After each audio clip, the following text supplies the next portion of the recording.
Welcome, everybody, and welcome to another episode of Streaming Dreaming Tech.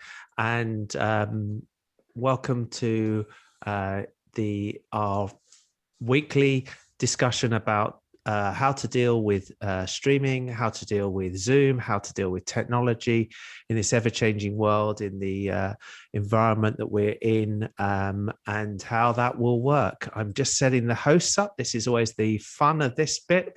It's like I'm trying to talk and do two things, of which everybody will tell you I can only do one thing at one time. So hopefully I've now passed over the host and I can carry on with what I was going to say. This is the opportunity for you, the people out there watching this, to ask us questions that you want to know about how to deal with the technology, how to move yourself forward, and how to deal with synagogue services and other times that you broadcast in the environment, the Jewish environment that we're all in. First of all, before we go there, I'd like to introduce our panel of the people who are going to be answering the questions and taking and helping you out today. First up I have is Rabbi David Paskin. Hi, everybody. I'm David, your Torah tech guy, and I'm really happy to be here with everyone again. And next up I have Rabbi Tobias Moss. I'm going to stop on the rabbi bit after this. Thanks, Leo. I'm a rabbi in Minneapolis at Temple Israel here, and doing a bunch of social media and video production and hybrid worship planning. Next up we have is Oren. Hi, everyone. I'm Rabbi Oren Steinitz, Rabbi in Elmira, New York. Small, unaffiliated congregation. Happy to be back. Joining us on the panel this week from Israel, we have Ari. Hello, everyone. Thank you for the invitation to be on the panel. I am calling in from Israel. I am not a rabbi. I deal with virtual events and various community services. Joining us from literally the other side of the time zone world is John. Good morning, good evening. I'm a retired professor emeritus, and been involved in distance learning, distance education. I am not a rabbi. Thank you. And the final person to introduce you to, and he will be doing the session that we're going to have in a few minutes' time, is Brett. Hi, my name is Brett Tancer. I'm a rabbi in Florida. I'm currently serving a congregation going on almost 10 years. And I get to talk to you today about all the fun stuff that we've done in the last bunch of years. I'm happy to be here. If there is anybody who is watching in the attendees who is due to join the panel, please just raise your hand so we can add you in if you wanted to join into there. So today we've got a really interesting panel discussion that is going to be first led off by Brett, talking about various different technologies that enable you to share liturgy, and the key one that we're going to be talking about is ProPresenter. But there's lots of questions that are out there. People are moving forward in what they're doing. We would really like you to put in your questions in Slido. The link is there for Slido. All you have to do is go to that website, slido.com, or just scan the thing with your iPhone or Android phone, the QR code, and then it's Dreaming Tech DT 5781 if you need the code to put in. And ask your questions.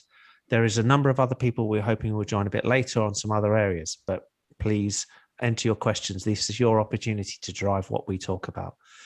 On that, I'm now going to hand over to Brett, who's going to talk the first session for us. Brett, take it away.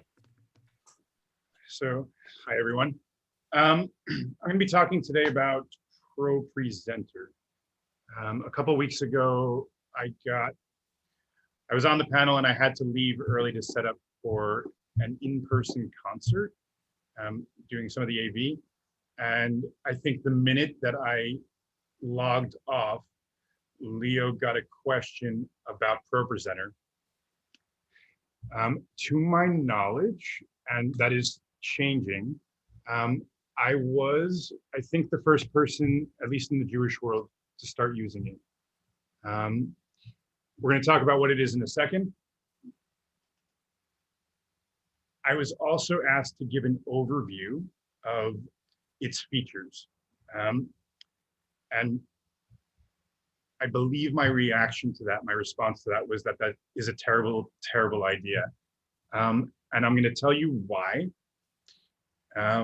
It's incredibly difficult to imagine what is possible and what is out there when your only frame of reference is like PowerPoint or Keynote. This software does a lot of things. It is a very complicated, it is a very robust, it is an amazing piece of software, and also, right, on any given day, I can completely hate it and the people who made it. I don't work for the company. I've just been using it for a long time now. I'm not going to jump in and show you what it looks like just yet. I want to tell you a story.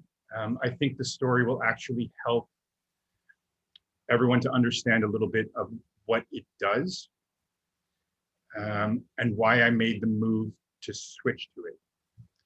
Brett, you're a little bit quiet. You're just a little bit quiet. Let's try that. Better? All right. So before I was a rabbi, I was a song leader. And as a song leader, my mindset is that I would always like people to participate in a given service. And giving them the words is very helpful if you would like them to sing along or read along. And so about 8 years ago or so, I had already been using PowerPoint for a long time. We had been supplementing the service and the prayer book with either a song sheet, right, or a slideshow, essentially in PowerPoint.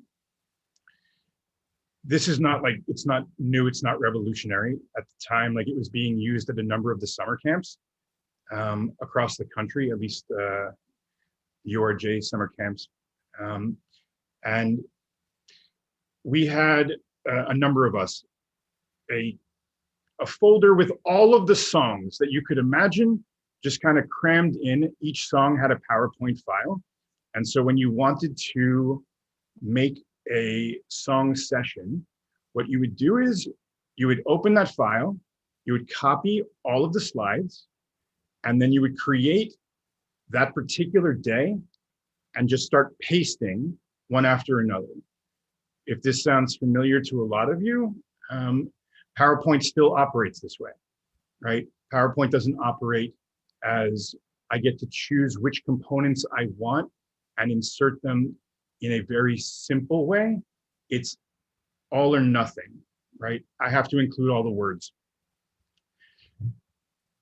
The other thing that happened around this time is that I realized that the way that we were displaying things was maybe not the best way. Right, in any given service, for instance, way back when, every Friday night or every Saturday required a song sheet. And that song sheet changed from week to week because the service completely changed from week to week. And any supplements would need to be created on the fly, essentially for that particular service. And I wasn't keeping those sheets. I was not keeping like that combination of readings and whatever additional melodies were not in the prayer book. I was throwing them away because saving 200 song sheets with that combination for the next time that perhaps we would use them was, we would have run out of space very quickly. And so from week to week, I would make song sheets. And we started to notice that we were using tens of thousands of pieces of paper a year. And that is a lot. And so we didn't particularly want an entire forest dedicated to participation during a worship service. And so we started to use the PowerPoints more and more. Now, the big change that I made was that rather than just including the text for a particular melody, I started to include word for word what was being sung, what was being said. Now, below, oh, it's usually there. I don't see the subtitles this week, but normally at the bottom of my screen, I get to see the subtitles, and as one of us speaks, it's translated into text. Sometimes it's right, sometimes it is very, very not right. But that was not something that I had available at the time. Now, anyone who's been using PowerPoint knows that it has some limitations and that the software has not changed so much over the course of the last, let's say, 10 years. So for instance, way back when, I liked my presentations to be pretty, to be fancy. So I was throwing in a background on every slide. I was, from time to time, throwing in video clips. And depending on the size of the video clip, in any given week, PowerPoint could decide that it just didn't like that and would crash. File sizes began to grow as what we were doing needed to look more impressive, if that makes sense. And some of you have spent a lot of time creating your own presentations, and you know what that's like. I then learned that people were using motion backgrounds. And that means that instead of like a 2 megabyte file for a picture, a background image, it could be like 100 megabytes for a particular motion background that spanned a number of slides. I think the largest file size that I had was a Rosh Hashanah or Yom Kippur service maybe 6-7 years ago. And we got up to just above 2 gigabytes. Now, the computer that it was running on was a very, very, very powerful i7. It had like 64 gigs of RAM. It had dual video cards with more memory than I think all the computers in my house combined have. And PowerPoint would crash. It did not like it. And at a certain point, I started to realize that no matter what I wanted PowerPoint to be, it was never going to end up being what I needed. And I was going to end up being constrained by the limitations of the software. The other piece to that was that PowerPoint had, at the time, I believe it still does actually, a few very major limitations that I could not get past. So we underwent a renovation project in which, like many of you are doing now, we installed 4 PTZs in our sanctuary. We installed screens on either side of the bima facing the congregation. Later, after the project was finished, we started adding more things. So we now have screens that face the bima so that we can see things. But PowerPoint is limited by the number of screens that it can output to. And at the time, that number was 2. And anything above 2, and the computer got very, very unhappy. It didn't matter whether I was using all the screens. If I had 3 screens plugged in as outputs, PowerPoint just like decided randomly what screens things would be displayed on. You have presenter view, you have your presentation. Sometimes they would swap screens. Sometimes no screens would appear. Sometimes it would just be a combination of gobbledygook. And so I started hunting around to see what else was available. Now, we were invited to a mega church in our area. And we went and we sat for their service and we watched and we listened, and it's very impressive. They have screens everywhere. And this was still 7 years ago. They had screens everywhere. The kind of presentations and slides that we were seeing, they did use motion backgrounds. They had the words for everything that was being shared. If the band was singing anything, the lyrics were up on the screen at all times. Now, the difference between lyrics and the subtitles, which Zoom is going to translate for us, is a lot, right? Zoom doesn't know what I'm about to say, but a team of people put together the slides that were for any particular song. The slides were there for the sermon, where the pastor wanted to quote something from the Bible, and suddenly on the screens, a picture of a Bible popped up, and there was the passage. I had never seen anything quite like it outside of TV production, or a very fancy, for the time, concert venue.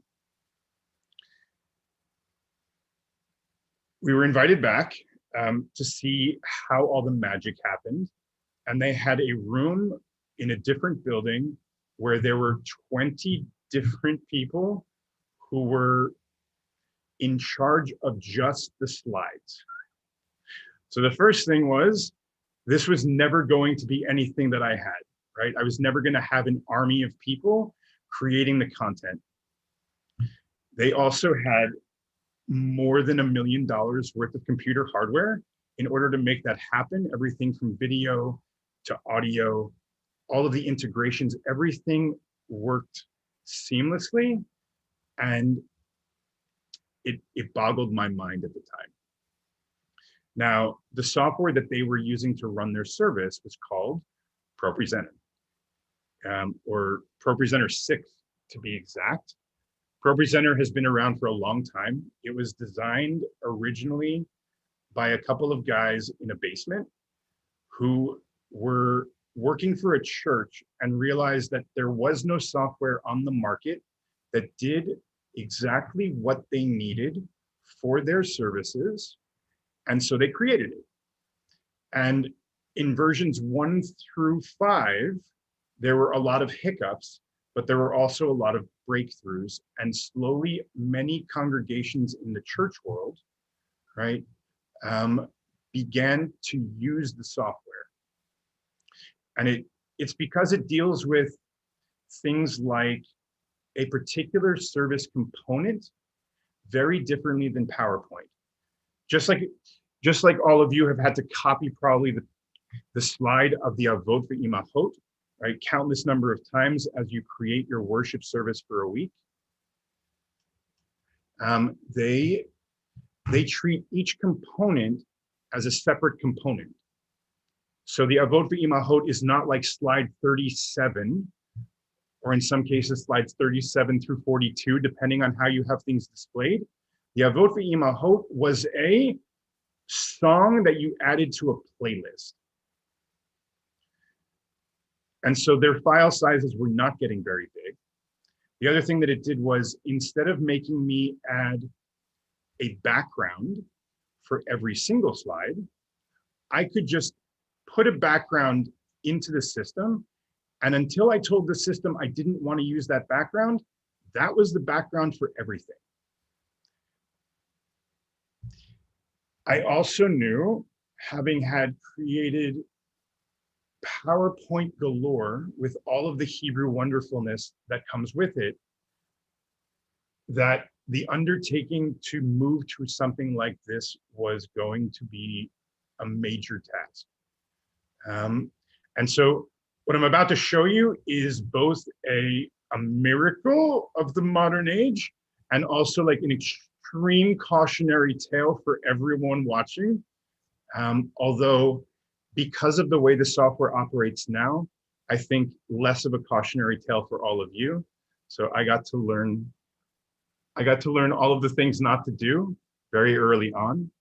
And as the new versions of the software have come out, its abilities have grown significantly. So what's the difference between ProPresenter and something like PowerPoint? So I already told you about the playlist, and I'm going to show you in a sec. I know, like, I can see the faces of some of the people on the panel. They want to see it.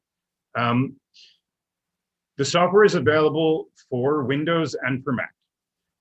It used to be that Windows was the second child who is not necessarily equal to the first child. They have tried to fix that in the latest version. I can tell you that one of the things that they have yet to fix is some support for Hebrew. I learned the hard way after a lot of time making slides, so many slides, that Windows, it just didn't really like it. It was never going to be as good as the Mac version of it, because they designed it for Mac and that was their original priority. To the extent that, like, Rabbi Steinitz, who's on the panel, I convinced him, I brought him over to the dark side of ProPresenter. And so he wanted to buy it and wanted to use it for his worship services. And he was prepared to buy a Windows machine. And I told him not to, and made a very not Apple loving person buy a new Mac M1. I will never forgive you for that. I know, I appreciate it. I'm okay with it. So the software can do a lot. And actually the things that we've been discussing on this panel the last, say, 4 sessions, it has integrations for all of them inside the software itself. So they've added the ability to stream. They've added the ability to do some basic audio and video editing, pulling in seamlessly and very easily video clips that PowerPoint would have glitched on, that PowerPoint would have crashed on, that the video quality would have not been very high. I'm able to display HD video and above very easily. So I'm actually going to show you this on a Windows machine because I figured it would be fun, and I want you to see what the difference is. The biggest issue, oh, look at, no, it's still there. I upgraded to the latest version just before the show started. So here, this is what the software looks like. And I made, you can all see this window over here to the right-hand side. It's a big black window. I've made this window very big. One of the amazing features about the software was that once upon a time, when I made slides for our sanctuary, those slides could not easily be put or added to a stream, whether it was a live stream, which I use during my services, but even now during religious school for our kids, we use Zoom, right? I want to be able to send a signal to the main screens in the sanctuary, and I want to also be able to send a different looking set of lyrics to Zoom, hopefully not taking over the entire screen. So this is the first thing that we've got. This is a background. It's a, I think, a motion background. Let's see. Nope. This is a picture. We'll do motion in a second. But this picture is going to appear as a background on every slide until I tell it not to. It doesn't matter what slide I click on.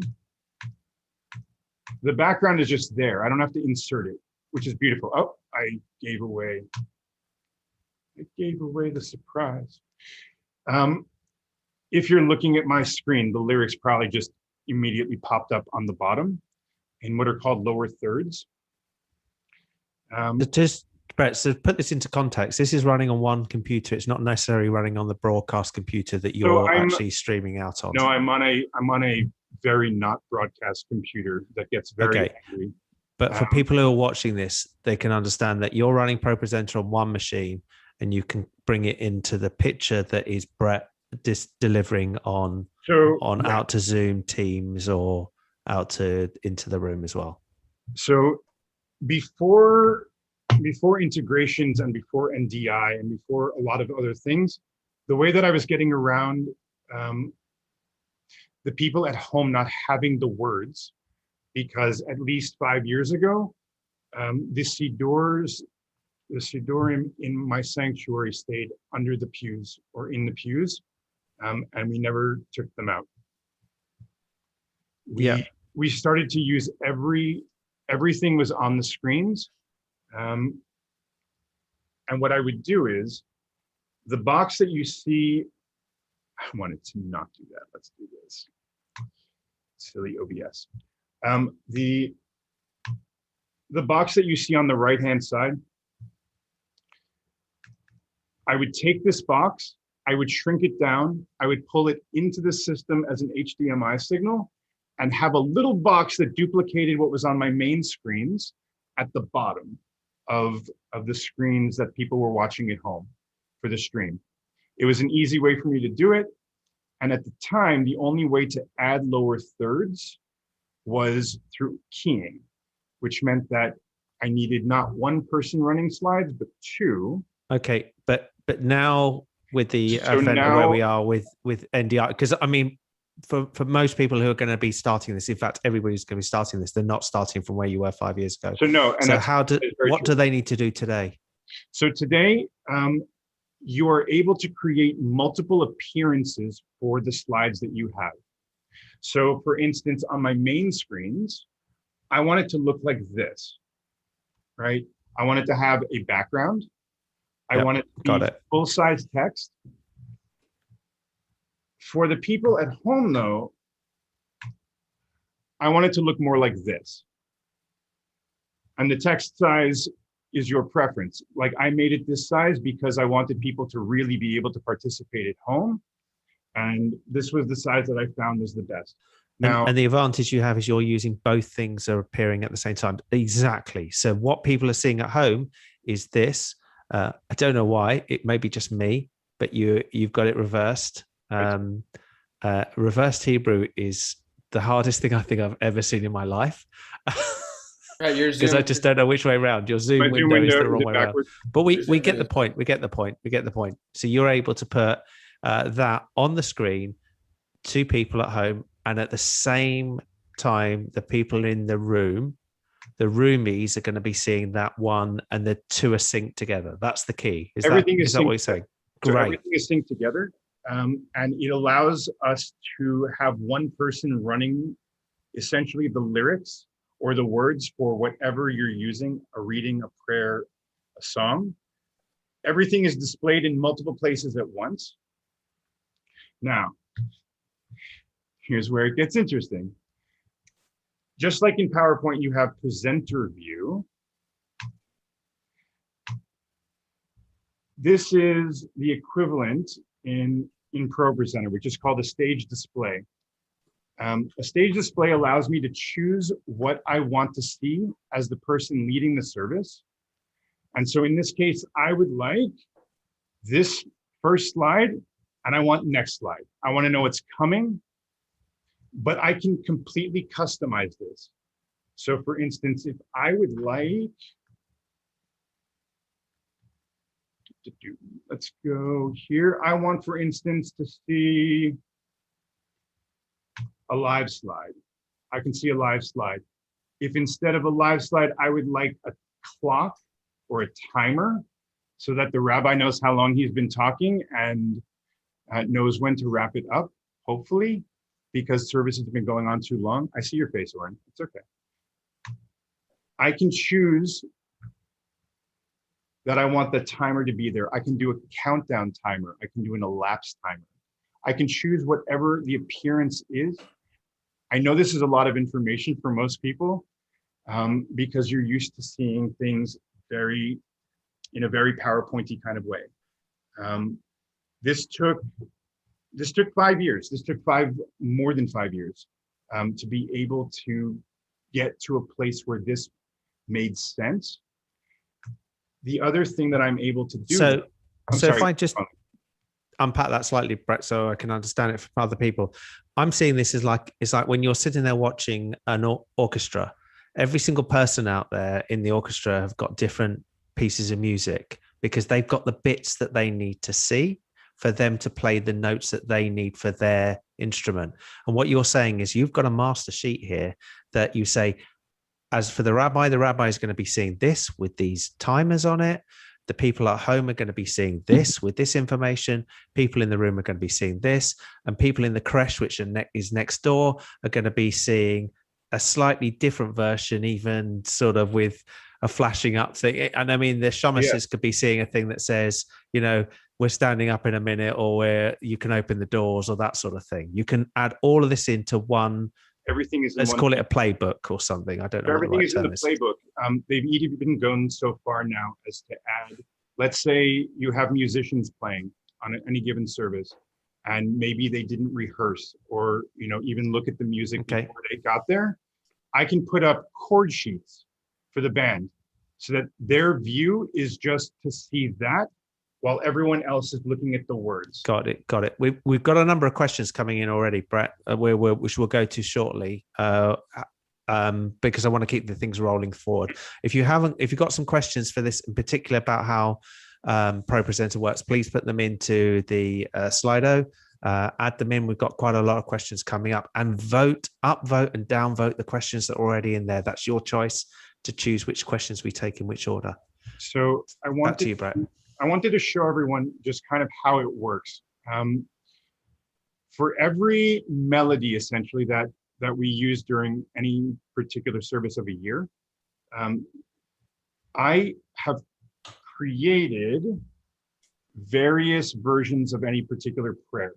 So Lechado D has like 25 different Lechado Ds that we may be using, and each one is exactly the way you would sing it. So the days of having to say, for instance, that on a particular prayer, it's 3 lines up from the bottom in the prayer book and 4 lines in from the right-hand side. Every word that is sung, every word that is spoken is here, and I can create essentially what are called arrangements for it. So, for instance, if you look, let's make this a little bit bigger. So here's Vishamru, and this is a Vishamru melody that most congregations will be familiar with. Come back. Where'd it go? There we go. So if you look, it says chorus. It says verse. This was designed with songs in mind, but it still works for what we do. So for instance, there's a refrain of Vishamru in between each one of the verses. And so instead of having to create a different version of this prayer every time, what I can do is I can tell it, maybe I only want to do verse 1 this week. And so I'm going to create an arrangement of it. And let's say 1 verse. Now it's going to go chorus, and it will automatically add a duplicate of that section. Then I would like verse 1. I'm going to get rid of the other 2 verses. I'm going to add in my choruses at the end. That's a great feature. It's amazing. The amount of time that it saves, right? Just being able to do things like when I don't want to pray for dew anymore and I want the rains to come, I have it set in here. So Marid Hatal or Marid, it's everything that I want is available to me as a choice. So I would like the normal version of Vishamru with all of the fixings. I would like to just use 1 verse this week, and it automatically adapts to what I've told it. If you look on the left, I've essentially created my playlist of what's going into any particular service. Now, we noticed that our yard site and Misha Berach lists, for instance, are lists for people who are in need of healing, or the names that we're remembering on any given week of people who have passed away. So for instance, people share names with us that go on a list, and rather than read them, I can do, and let me switch this over so that you can all see it. Oh, of course, it's not there. We erase the videos on a week-to-week basis, but I have a scrolling list of names. And then if any additional names need to be added, we can do that, and it saves an inordinate amount of time. So what I've understood from this, Brett, is that ProPresenter, like any heavyweight program, has quite a steep learning curve. And actually, you're not going to get a lot out of it until you put a lot into it at the beginning. So there's a couple of things, right? The first thing is that there is a steep learning curve. And anyone who's watching this and saying, ooh and ah, I'm going to get this, and this is going to be for next Friday night, next Saturday, we're going to do this, and it's going to be great. I would say, don't do that. It's a bad idea. There is a learning curve, but it's like anything else. The more that you use it, the more that you get familiar with where things are located. And it may be that your service, you may not be able to do stuff for people at home and stuff for people in the room in the same week. You may need to add that later, but that's okay. It has that ability within the software. So I get that side of it, and I think you've given us some really interesting demonstrations of how you can use it. And particularly, I can see, as we're all familiar with the idea and concept, you have to adjust certain prayers for times of the month. You have to adjust certain prayers for different things that are related to it. And so you're saying that you've got literally the block, and you can say, here is the big block of that whole thing. And then I can actually say, this is the relevant sections to bring in, or the different melodies, et cetera, et cetera. The thing I think that we haven't covered really here, Brett, is you mentioned before about that it was a pain in the backside to bring this in. And then you mentioned that this has become easier. I know there's a lot of different ways of using ProPresenter. Is it NDI? What is it now that it's typically used under? So the signal going to my main screens in the sanctuary, and the signal going to the stage displays, the ones that I am seeing from the Bima, those are being run over SDI to HDMI that are running out to the projectors. Okay, so for everybody out there, that just to clarify, although we have covered very briefly, HDMI, SDI cabling, NDI is over the network. Yeah. So the NDI signal is coming from the computer, and it's going out to my streaming computer. In this case, it's going out from ProPresenter, and it's coming into OBS, right, which we talked about before, as an NDI signal that's just overlaid on top of the video. Okay. So that's where, when you were showing it before, you were showing stuff over the top and you're bringing it in, and you were bringing in the information of that was laying over your camera at the same time. Mm-hmm. There's a couple of questions which I think are going to be relevant. And I'm going to take the first one that I can see here, that's here from Cindy Friedman. Ask, what's the advantage of people at home not seeing the design of the background? So first of all, you have limited space, right? If you want people to be able to see you, for instance, if instead of like a little box at the top right-hand corner, like we would have in Zoom where you're sharing the screen, if you want people to be able to see both you, whoever's leading the service, as well as the words, it means that the background is probably going to be distracting.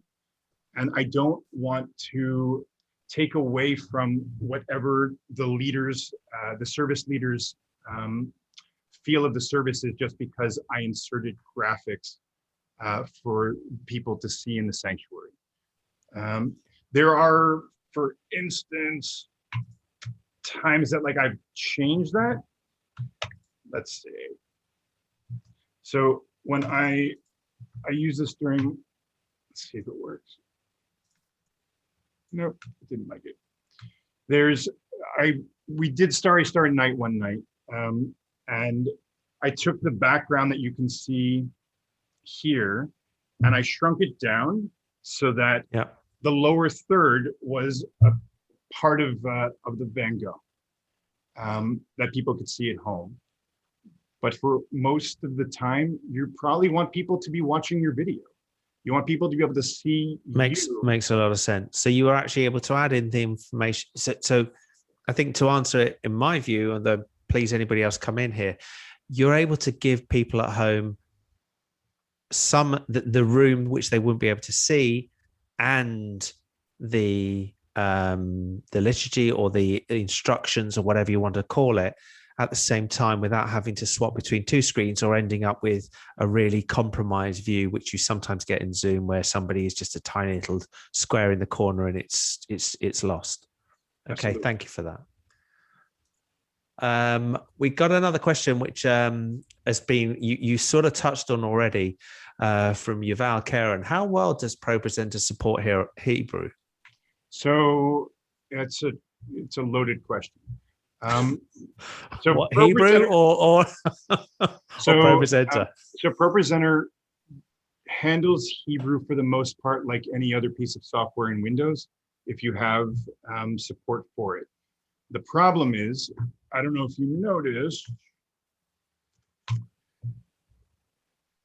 we're not seeing your share at the moment. Let's see. Oh, it got angry. Let's see. The software got a little bit angry. But what happened is there is a displacement of the vowels, and it's slightly to the left of each one of the letters. And so am I right? That's just a problem in Windows. It's a ProPresenter problem. It's a ProPresenter. Yeah, but is it in both Windows and Mac? No. So on the Mac version, it works just fine.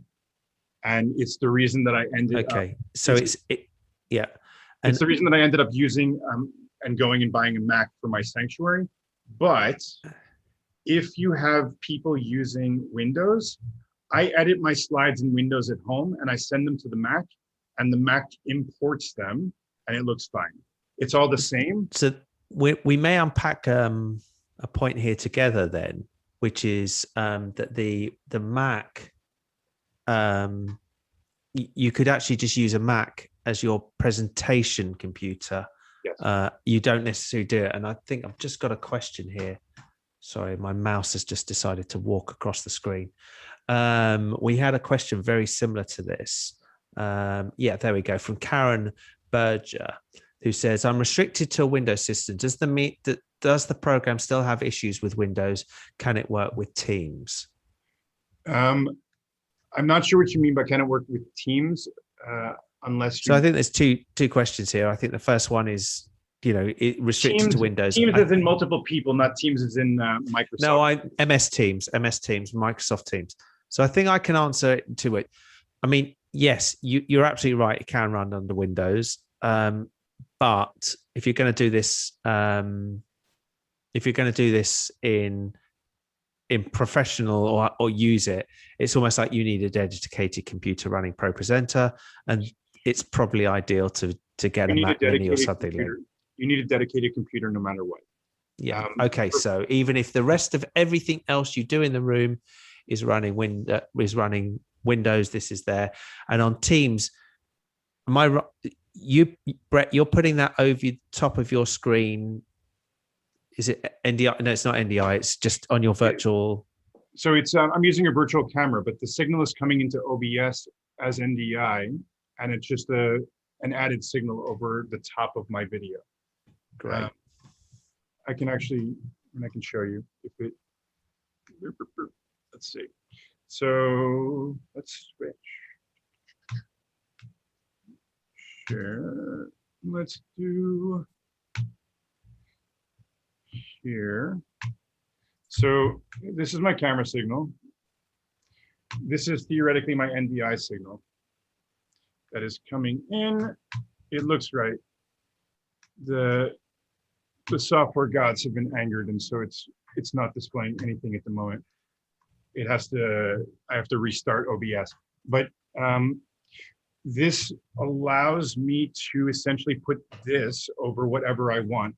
And the way that I use it in the sanctuary, as well as the way that people see it at home, is when for instance, we display ads for upcoming events before any given service. And what'll happen is,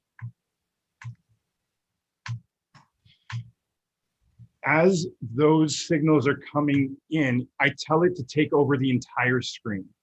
I don't want people to see my sanctuary or the bima before the service starts. I want them to only at home be seeing a scrolling list of ads. And so they are able at that point to see only this. This is all they're seeing, is our upcoming events. And then as soon as the service begins, it sends a signal to clear the NDI video output, and it switches back over to whatever I wanted to display. Got it. So going back to what we were last week when we were talking about virtual cameras with Rabbi David, who's using the example of Ecamm, you need to, with everything that we're hearing, and I think this is a common thing that there is no one solution in this. There is no one. This is the absolute. You just need this, and everything else works. So we know where we're going with this. So ProPresenter in version 7 added the ability to stream directly from the software.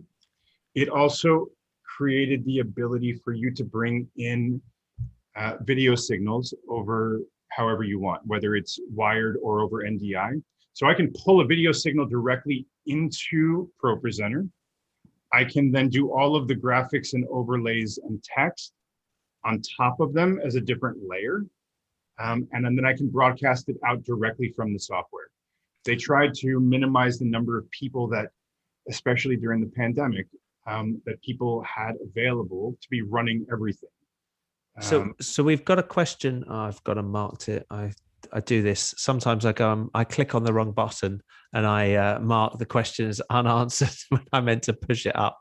We had a question from Deb Kirsch. How does this compare to vMix? Does it all pull in various outputs to one visual input, say multiple clergy on different devices to have them on the screen together in different layouts?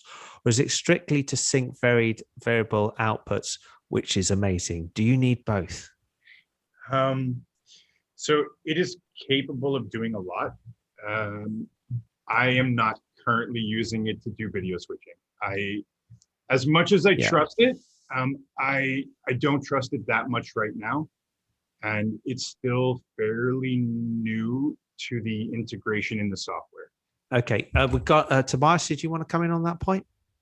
I have another use case that I'm interested about, which is that I use something called singular.live, which creates a browser source that you can then use as your overlay layer, which allows multiple Zoom participants to have the output show up on different screens at the same time. So could you use ProPresenter to have 3 different Zoom instances have the overlay show up at the same time? So I can create as many virtual outputs as I want. The only limitation on the number of virtual outputs is either my imagination or theoretically it was limited up until the latest version. You can now create unlimited versions or outputs as you can imagine. So I can have announcements in the lobby, for instance, or announcements going anywhere to a different room. That can be one layer.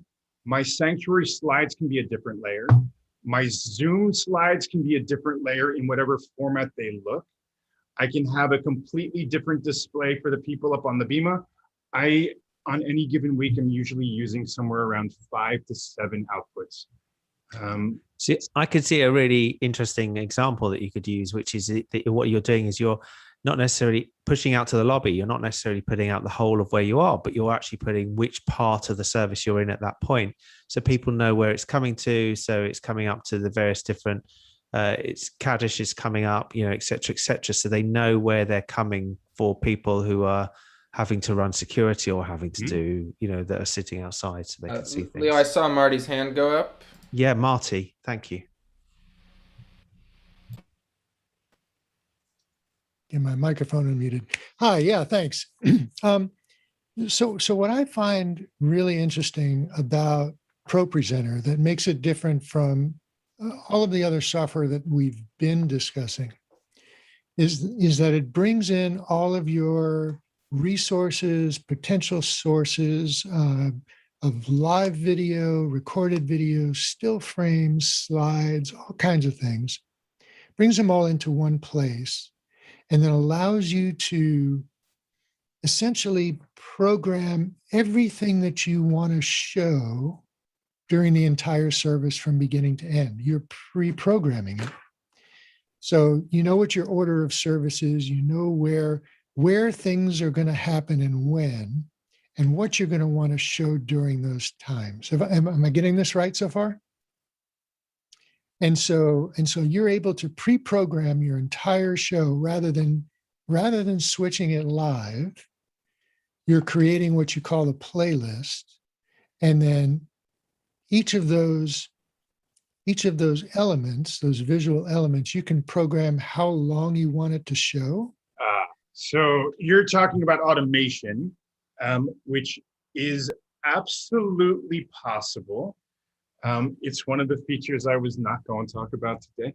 So they have slides for a lot of churches are tied to the music. And because of the limited number of people that they have either volunteering or on staff, what they have done is to allow MIDI control from like a keyboard or another MIDI instrument to set off a chain of dominoes for any particular given piece of music. So the number of seconds that, for instance, these words appear on the screen is different than the amount of time that the next slide's words are on the screen. And all of that is controlled by like a click track. I can bring in like pre-recorded audio. I can bring in all of those different things. The real reason that I wanted it is because it gives me the ability to give like the bouncing ball for the prayers, but it's complicated. So can I ask a question that relates to that one, which we've had from Yuval Karen, which is it possible for a rabbi pastor to control the slides, or does it need another person to do it? So I can tell you that it is entirely possible for a rabbi or a cantor or a pastor to be running the slides during a service, right? Many of us have done it in PowerPoint. It is completely possible within ProPresenter. I would tell you that you should probably not do that. It is.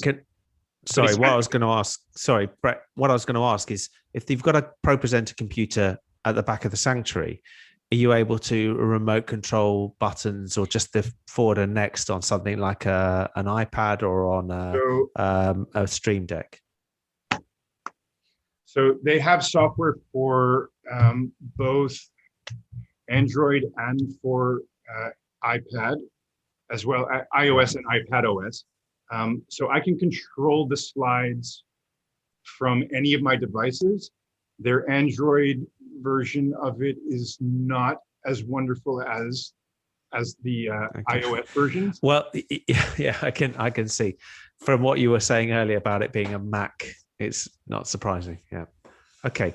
But I think there's some really, because you can unpack this. This is a big problem that I think that those that are doing virtual services have come across already, which is that the control of liturgy is quite difficult for somebody that isn't the service leader to be controlling liturgy, because they don't know the exact speed that the person giving the presentation is going to go to. I have you're already grey screen at the moment, Brett. Yeah. So before I'm fixing it, hang on. Before the pandemic, that's it. You're back. Before the pandemic, I had, I don't know, maybe 12 or 15 teenagers who trained on the software. And for any given service, they run the slides. They know exactly how to follow us.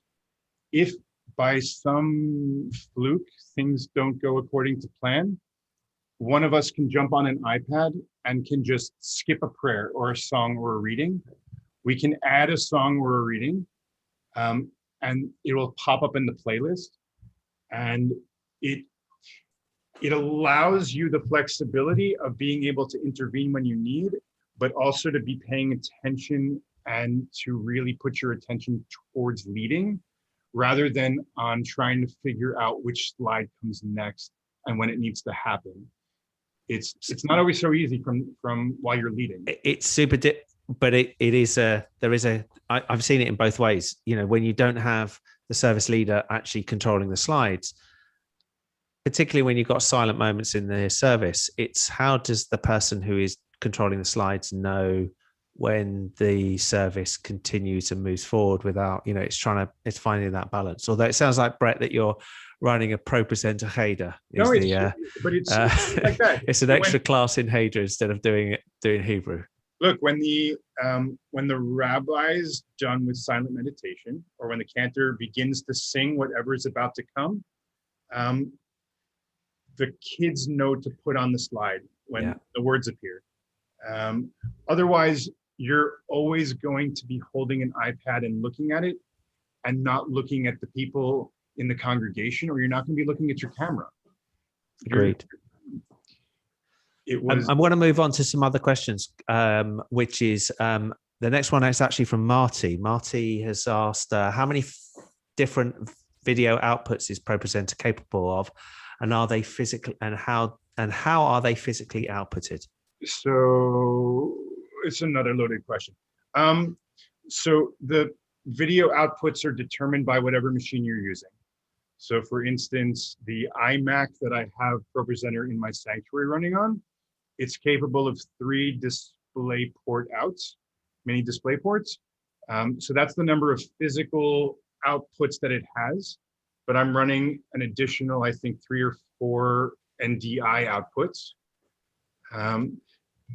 One of the benefits of a piece of networking wizardry that is only on the Mac is what's called Siphon, which allows you to take a video signal and send it out virtually with a lot less impact on resources, for instance, whereas NDI can be very resource intensive. Siphon is much less, and then I can convert my Siphon to an NDI signal or to something else. But it's the limitation as far as so it's basically it's a limitation of the computer to some extent, but there are tricks to get around this. You can have as many virtuals as you want. For those watching, we're coming close to the end of our questions on the first hour. We've got our second hour questions coming up. There's lots there. Please start. That's your opportunity to ask anything that isn't just about ProPresenter, about anything else that you want to talk about this week. We've got a panel. The panel has increased, as you've seen, since we started. So there's lots of people here to answer your questions.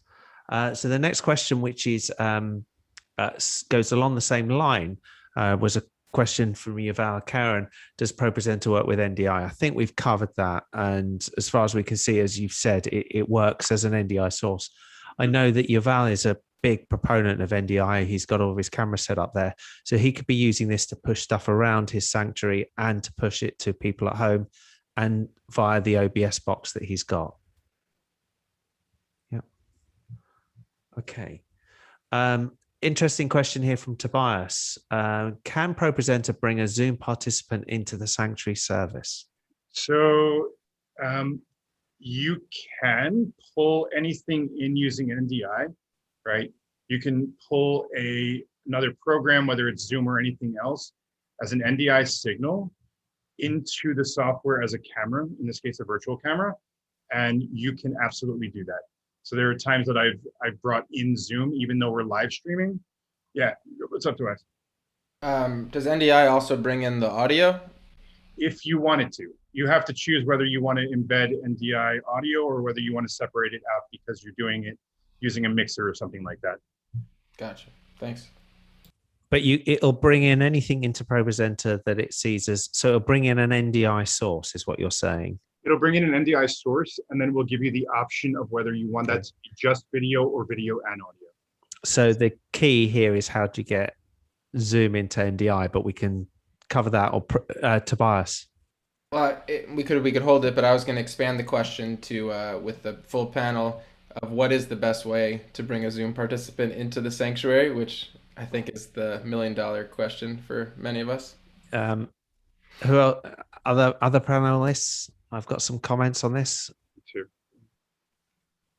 So this is a fascinating area. So there are two ways that I've seen it done. John, are you going to come on this one? No, I'll let you go ahead, and then I'll. Okay, one of the ways I've seen it is that people will put a Zoom's call in. They will bring, if you ever click on Zoom, when you're in Zoom, if you click on, a really good tip is that you go into the video settings or your settings general and click use dual monitors. Once you click use dual monitors, you can then take anybody that's in the Zoom call and you can pin them to the second window, and you make that window big. You get a 1080p if you're in 1080p version of that person, and then you can screen grab that. Other suggestions? John? I would use. Well, what I was going to say is that, what we really have happening here is when the pandemic hit, we all went into virtual, and we were sending things out, and we didn't have to, whatever we did as best we could with whatever tools, Zoom or other displays. Now that we're coming back, this is hybrid. We have, how do we match what we're doing in a physical location with the Roomies and the Zoomies, and the expectation for greater production. So if you look at this software, it's really incredible to be able to control what you had on multiple screens in a sanctuary. It lets you control music, video, and the like. And now you have to figure out how to send that out to the room, but you also have to figure out how to send it out in Zoom. And where you might have had something to read on a screen on the side of the stage, where that would probably not be readable unless it was full screen in a Zoom. And so what we're really trying to do is come up with multiple production streams. What I find interesting about this tool is it's very different than video switching and OBS or whatever tools you're using to switch a Zoom broadcast, which is not the same things that you would be using to present content in a face-to-face meeting. So this really is sort of the best of all possible worlds, but in many ways it's walking, chewing gum, patting yourself on the head, and skipping at the same time. So, I think when Brett, you talk about this is not for the faint of heart, it's because any one of those tasks would require an operator, and you're trying to roll it all up into one, and that does make it very confusing.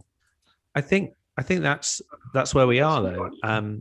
If we look at where we were a year ago, and it is roughly a year ago, if we were having this discussion about doing any of this in Zoom and bringing services in and there, everybody's like, this is so alien to everybody's needs. And now we're sitting there going, well, we can bring things in. We can record this part of the service. We can bring in blessings from grandparents who live in another continent. We can bring everything together, and we're starting to see how we can expand that. And it isn't, I think what you've said there, Brett, you've been on a journey with ProPresenter for 5 years. John was talking about the fact that he's been using Zoom for a number of years. We're all catching this up and catching up. And the whole point of this is to learn where there are bits that fall over and which bits actually are working. We've got a couple of other last questions on here. And I think this is a good one from Yuval. Karen again, what is the minimal decent spec needed for a Mac machine to drive ProPresenter? So any of the new M1s, you can theoretically run ProPresenter on a MacBook Air, a MacBook Pro, or like a Mac Mini. To be honest, the Mac Mini is probably at least for the M1s, the best one that you could do right now. And even if you get it with the max of 16 gigs and like throw a 1 terabyte or 2 terabyte hard drive in, it's only going to cost you maybe $1,200, $1,300, and it's more than capable of running it. Yeah, I would say that the Mac Minis, they're deceptive about what they can deliver for the price and the spec, because they just completely work in a different way to everything that we've seen. And for anything video related, encoding, doing anything, crunching videos through, they just chew through it so fast, and they're a really great platform in that environment. We've got one sort of question that is related to this. So this is our last question really on ProPresenter, and then I'll ask Brett to wrap up. But there was a question which is related to, do NDI cameras require both an Ethernet and a coax cable? So we've kept talking about NDI here, and we keep talking about it, and we mix around here. And I'll just say that an NDI camera uses, a true NDI camera is using just the Ethernet cable. It's got the picture is going down. You're sending the picture and the control down there. You can also send power, but the main thing is picture and control. But if you're using cameras, and if you remember back to when we had the guys in from PTZ Optics, and we talked about other things like that, they typically will also recommend that you use the SDI cable, the coax cable, because you get the full fat version of the picture. Brett, back to you on last minute on a wrap up on anything on ProPresenter. So I would say optimistically that it was a game changer. It was a game changer for me. It was a game changer, I think, for the way that my congregation is able to both participate and interact with our services virtually as well as in person.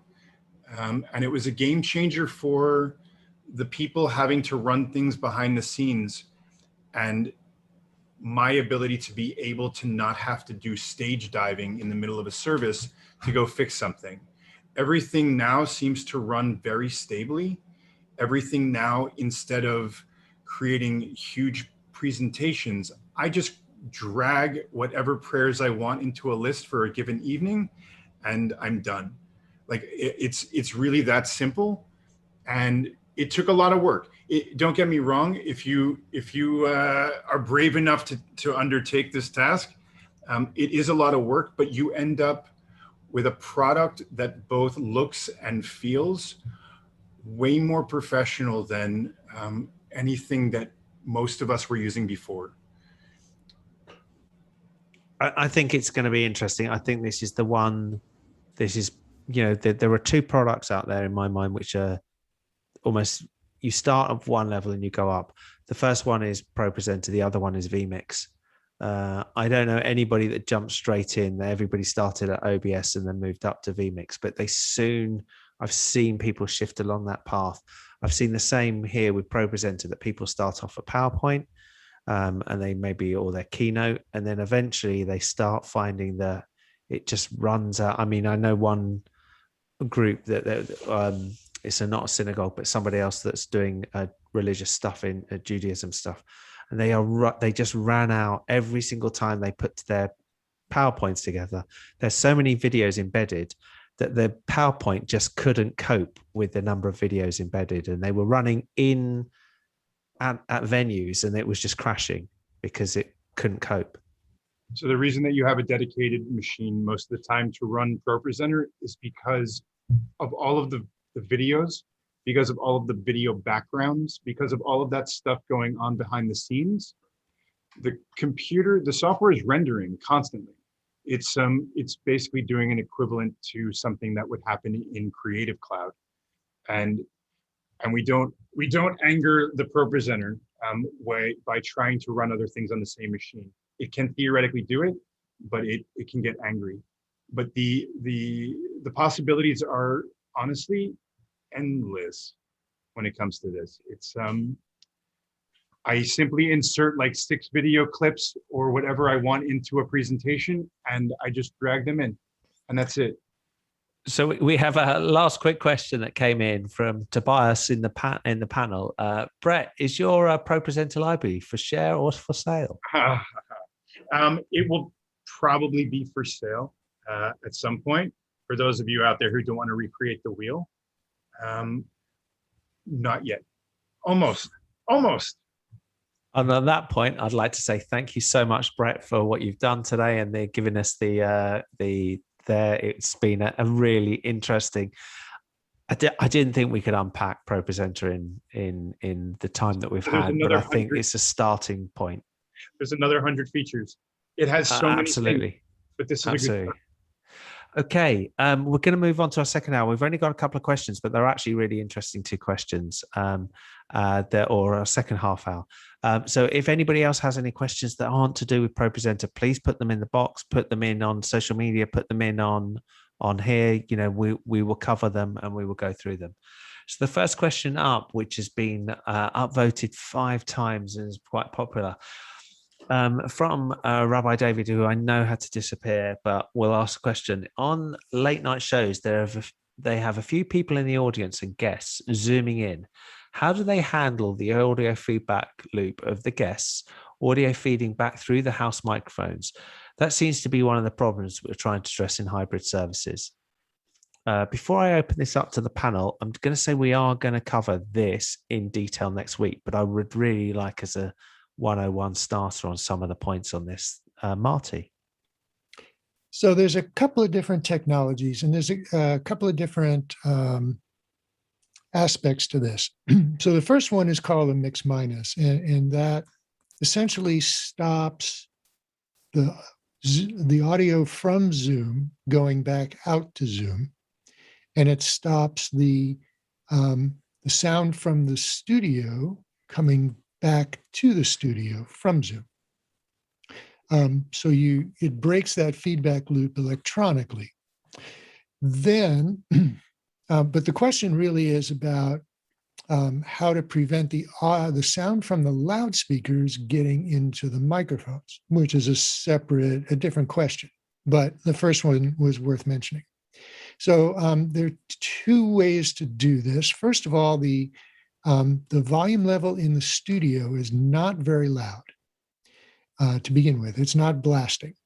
The second thing is the way that the speakers are oriented in the room is done very carefully to send sound to where the people are sitting, but not reflect off the walls and ceiling. And that minimizes the reflections coming back to where the stage is. So the stage is actually created to be a fairly quiet zone. It's not hearing the loudspeakers from the room. And then finally, a certain amount of echo cancellation can also be applied. And that's an electronic thing that Zoom has this feature built into it, but can also be done in the studio. I think brilliant. We're going to go through all 3 of those elements next week. And that is a really good starting point on there. So next week, this is the subject we're going to be covering, which is how do we find and how do we make this key component audio work when you've got people in the room and when you've got people on Zoom, and how do we bring those 2 things together? Our last question in the box today, but it's actually quite an interesting one here, is how has virtual technology, or we've got some more questions coming in, how has virtual technology affected attendance during the pandemic? How has it increased? How has it decreased? This is coming from Ari, who's on the panel. Ari, before we answer the question, what's your experience from where you are based? What do you see? Well, as I said, I stopped going to synagogue a long time ago, and I'm not connected to any of the present ones in my community, so I really can't say. To the best of my knowledge, we don't do this over here. So I'm very curious about it. I think I can speak to an off-topic point. That is just to say that the workarounds have been to hold service in open spaces. There's literally one in the neighborhood where I live, which is beneath in the open space beneath a particular building, and certainly in the outdoor spaces of synagogues. Again, I also see that in my community. But using virtual technology such as we're talking about, I have not seen that here. Oren, and then Tobias. So first of all, the Israeli and the American Jewish experience are so radically different. Even in the non-Orthodox world in Israel, anything to do with Hashmal b'Shabbat, anything to do with technology on Shabbat is considered to be a red line. So even though halachically we can talk about this from here till eternity, but in Israel it seems to be a much bigger taboo than it is in the States.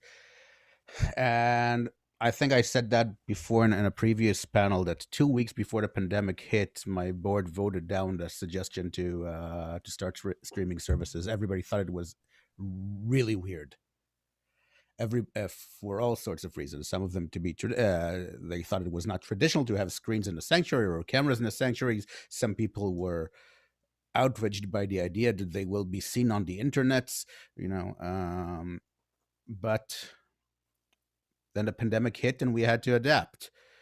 Because we are, this is not, where my parents live in Israel, there are 11 synagogues within, down the street. None of them are Ashkenazi, by the way. But we here in Elmira, we are the only synagogue in about a 75-mile radius. We're serving a very wide area.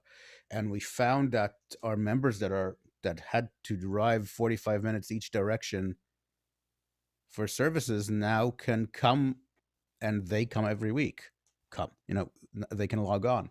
So we actually seen a pretty substantial increase in attendance from people that did not come before. We did see a few people that stopped coming. There were a few people that used to be there weekly and we haven't seen in all year for all sorts of reasons. But surprisingly, people adapted to this very, very quickly. And I always kid that some of our saftot, our little old ladies, are now will start working for Google once the pandemic is over, because they really took to it like a fish to water. It's amazing. Tobias.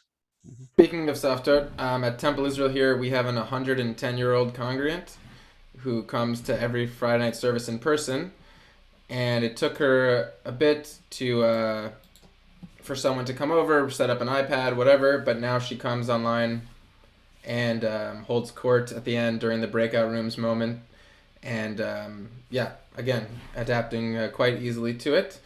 I'd say our attendance overall, we're a very big synagogue, but our average attendance is up on Zoom as it was in person, especially in Minnesota in the winter where weather can drive people away. Being able to, put on a program, not only just services, but an educational program that we might used to have to cancel for certain weather events can now go on as planned online. And we're getting a lot of Zoom participation. So I think expanding the question, just as you've asked it, which is how has virtual technology affected attendance? I think there are two sides to it, and Tobias started talking about it. I think for services, it has enabled people who maybe never could have gone for different reasons. They were housebound, they had issues where they didn't like to go out on these things, are suddenly able to see and attend services that they couldn't. I think we can get difficult. I think this isn't the panel to be talking about halakhic issues on this, because if we were, we wouldn't be here anyway. We're not trying to advocate people changing those things. We're just saying this is the technology. But the one area that I think is amazing is the expansion and the ability to do education and to be able to bring in the right people. Just take this, for example. We've had a panelist on the last 7. This is our 5th, I think, session. We've had world leading people being able to give instruction to people who are leading services and running synagogues around the world. People who actually are on the ground in different countries, in different environments, and giving their experience. Now, you put on one of those in one place, you can get, if you're really lucky, you'll get somebody to fly 150 miles or come in that sort of distance. we're able to do this. So it is expanding that. And I think we're going to see that in attendance. We're going to see that in the quality that's coming back. Tobias. Sorry, glitched out for a moment, but you had your hand up. I saw. Yeah, the did it fly the coop? It might. I'll get it back in one sec. Okay. We'll move on to the next question then. Maybe we'll come back to it. I'm going to jump quickly over, but I'm going to go this question for you, which is back to Brett. If we were going to lead a service offsite, such as a funeral home, could you utilize ProPresenter as a package there? Yes. So it depends on how you're going to be doing it.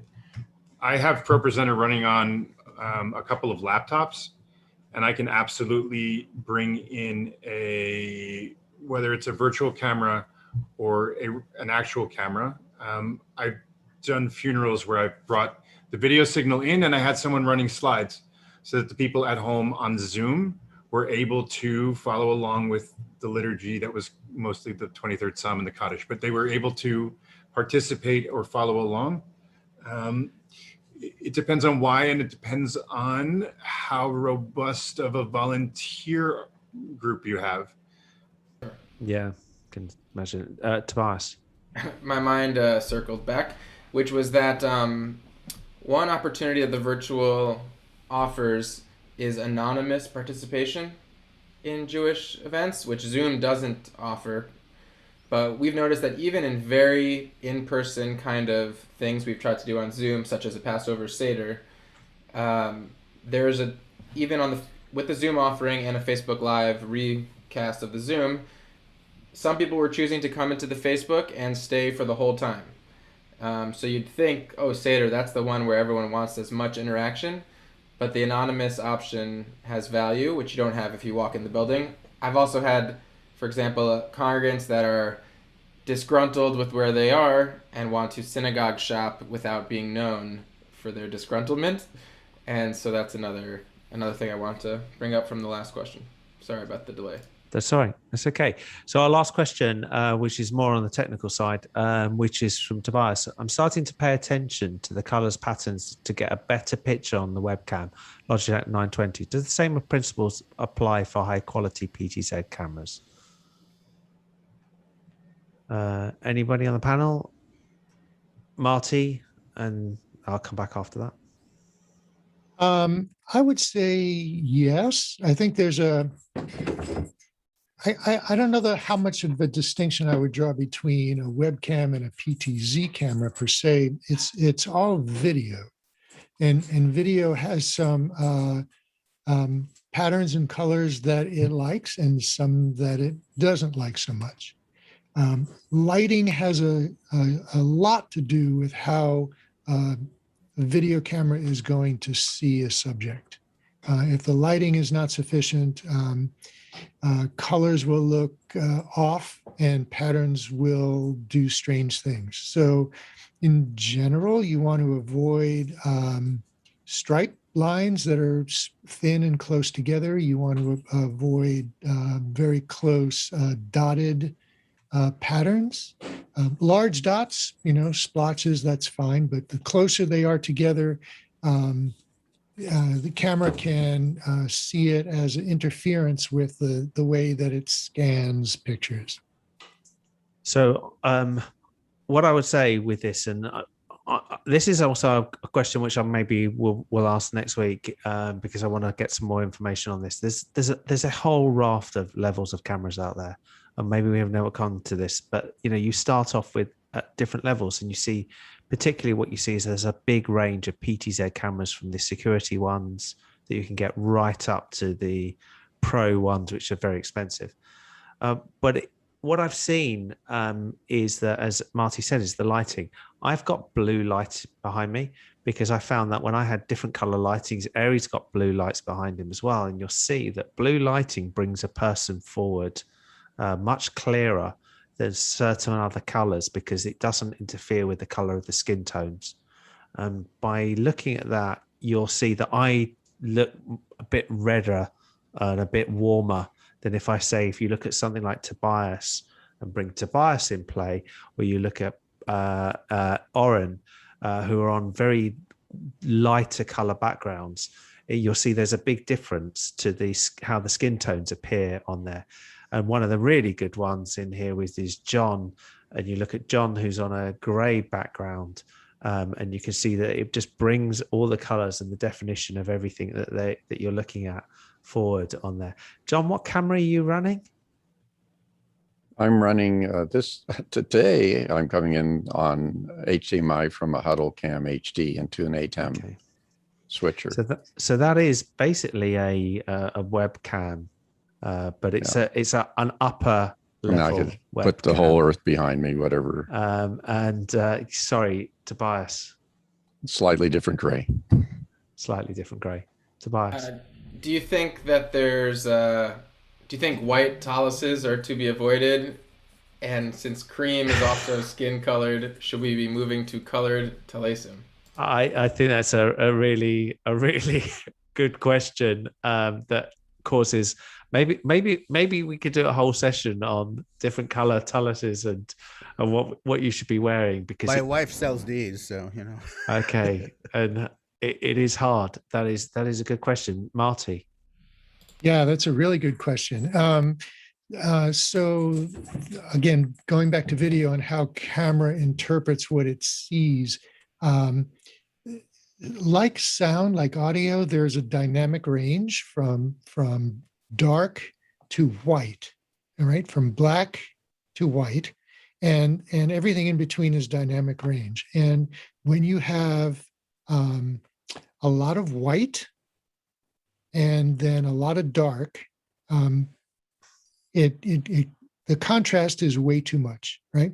If you have something that's bright white next to something that's really dark, right? That contrast right there and right next to each other is a lot. So it depends on what else you're wearing. It depends on what the backdrop is, right? And you don't want to have too much contrast, and if you're lighting. So, the other thing is that when you light them, right, you can have that white be up here. And so that makes it like bloom, and you can't really see it very well. So I think we're going to have to unpack this. Marty, there is a lot to unpack, and we've got about 15 seconds. So I just want to go to John, and then we're going to wrap up. Well, I was just going to say, I have a shirt that I look like I'm a Maurice pattern. So you could take your clothes, put it in front of your camera, and get a good idea of what's going to work and not work. But that's great. So thank you to the panel. Thank you so much to Brett, who has unpacked a lot on ProPresenter. I now understand ProPresenter far more than I did before. And also I realize I think we're not even through chapter 1.5 of a 16 chapter book on ProPresenter. So, but it's really interesting. For those of us who are in Zoom, we are going to go over to the after session Zoom meeting. So please join us. If you're not in Zoom and you didn't join us in Zoom and you're watching this on YouTube or Facebook, you can click on the link to join us in Zoom, and then it'll give you the link to there. This has been a really good session. Next week, we're going to be covering audio and how we deal with audio in the hybrid environment. That is probably the hardest thing that we're ever going to deal with, and it's the bit that I think is going to cause the most amount of pain for everybody as we go forward. Thank you again for joining us. Thank you so much to the panel, and we look forward to seeing you all at the next meeting.